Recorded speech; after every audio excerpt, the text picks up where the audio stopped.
Welcome back to TheCookiinCompany. Today we're doing the action figure line MTG Legacy Collection. This is number 6, CHANDRA NALAAR. She's the best one because she comes with a fireball. Oh my god. CHANDRA NALAAR. And here's CHANDRA NALAAR fresh out of package. And she is really cool. She's totally my favorite. She's my favorite Planeswalker. And she's my favorite toy so far. Out of all of them, I mean, Liliana's purple, which is great, but she's got fire. This is her one of her 2 accessories that she comes with. It's a little flame ball, and it's made out of that really squishy, rubbery type of plastic. It's just painted to look like a fire. It fits perfectly in the palm of her hand on this side. Although it doesn't like click into place or anything. You just gotta place it. Okay, I don't know why it's not working now. But her other hand's fine too. It's just a different shape. And her second accessory would be this tiny little piece of fire, which fell out of her body as I was working her joints. And of course, if you didn't notice, it matches her hair. Made out of the same substance and painted with the same colors. Very nice. Very squishy. Now, something I do want to note is how it's so weird. Her face has that nice matte look that I like to see in my action figures, but then you can see her neck is kind of shiny. Her hands and forearms got that shiny look, and her legs. So the rest of her body is made out of that weird shiny plastic. Which Liliana has that weird shiny plastic on her head only, and the rest of her body is that nice matte plastic that I prefer. So I just thought that was weird.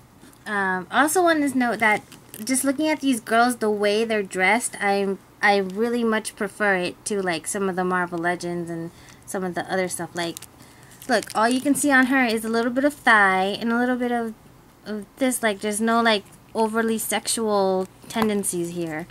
Which, okay, the bra on the outside, but still, it's just a cool look. And I kind of, like, appreciate that they're not, you know, nipping it out everywhere. So you can see her goggles are really cool with the brown and the red lenses, and they just kind of disappear into her hair. And her eyes, she's got the red eyebrows, which is cool, wearing some black mascara.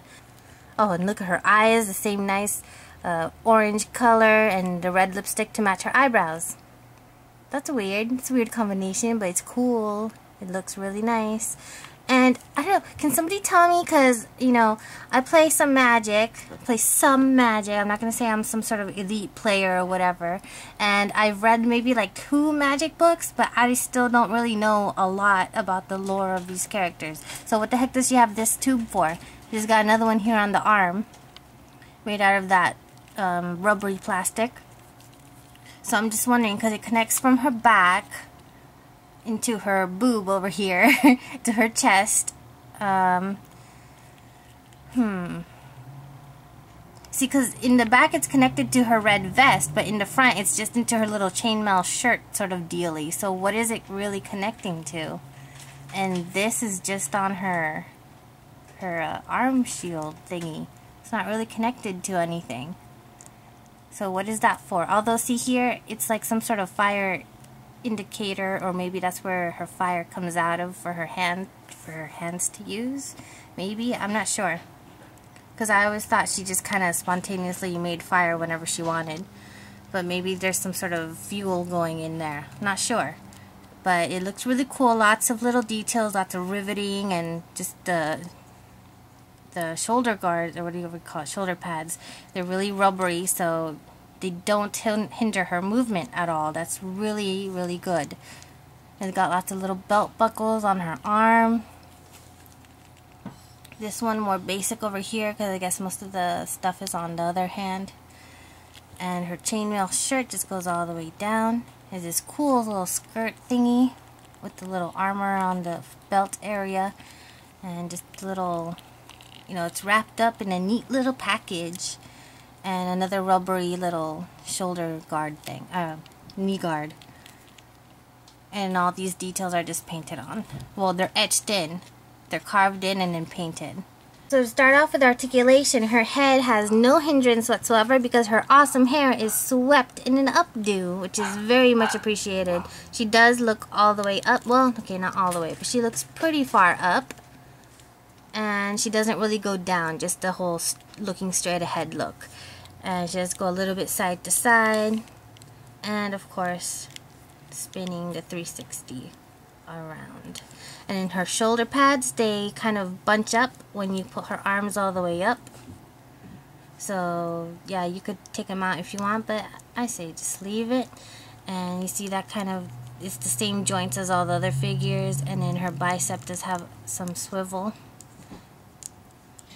which again, the shoulder pad is not attached to anything except her biceps, so it's easy to articulate. Her elbows kind of crappy because she only has single jointed and it does not go even 90 degrees. So this is it outstretched fully, and this is it bent fully. Same with the other one. This one I think is even worse. This is her outstretched completely and it bends that much. It's really funny. Her wrists, they do spin and they go in and out ever so slightly.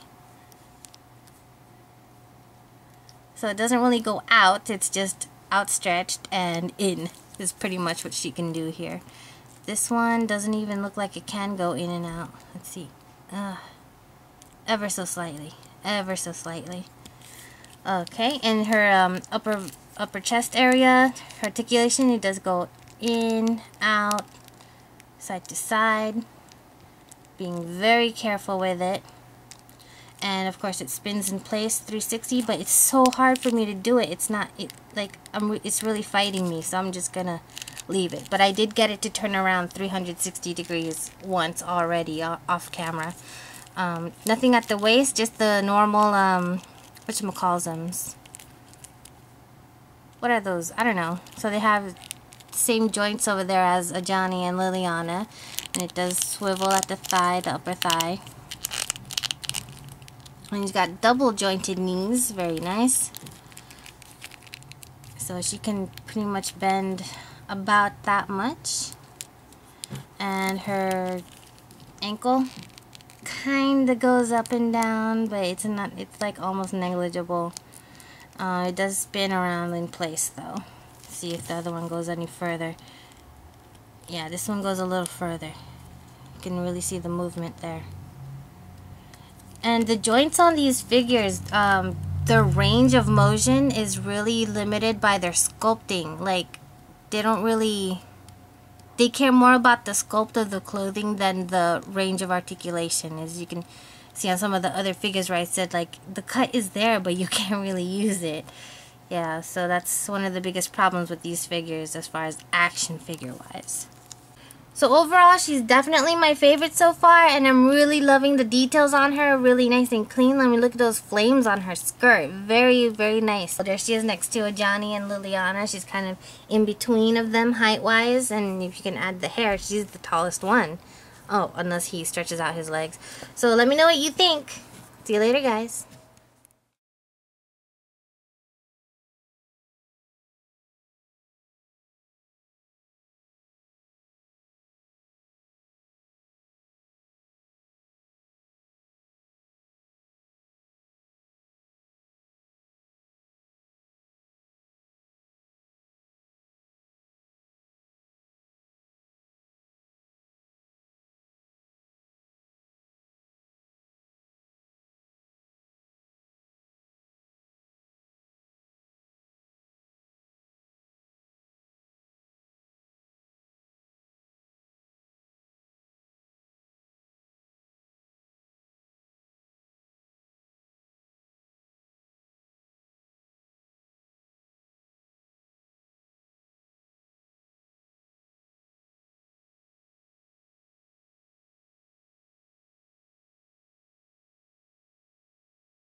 Man, she really should have come with a flight stand. I mean, we're missing out on possibilities here.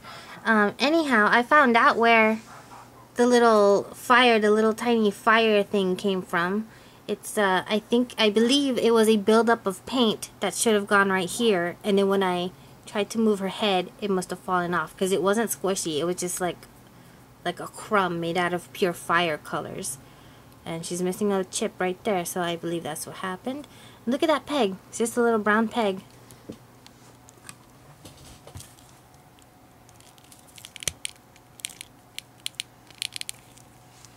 Did not know you could pop her head off.